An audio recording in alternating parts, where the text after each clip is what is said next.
বিশ্বনবী একবার আসরের নামাজের সেজদা লম্বা করে দিলেন। সাহাবারা বললেন, নবী নামাজের পরে ধরলেন অসুস্থ হয়ে গেলেন নাকি, অথবা কোরআনের আয়াত সেজদা অবস্থায় নাজিল হয়ে গেল নাকি? আসরের সেজদা তো এত লম্বা করতে কখনো দেখি নাই রে নবী।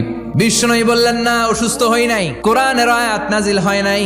আমি যখন সেজদায় লুটিয়ে পড়েছি, আমার কলিজার টুকরা নাতি হাসান আমার কাঁধের উপরে চেপে বসেছে।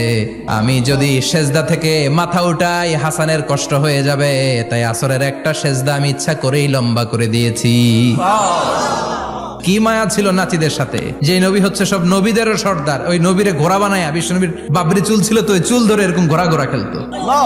বিশ্বনবীর কাঁধে বসে বিশ্বনবীর বাবরি চুল টেনে টেনে কয়, এটা আমার ঘোড়া।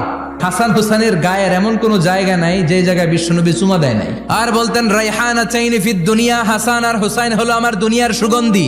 এজন্য ছোট বাচ্চাদেরকে মসজিদ থেকে তাড়িয়ে দেয়া যাবে, এদেরকেও নিয়ে যান।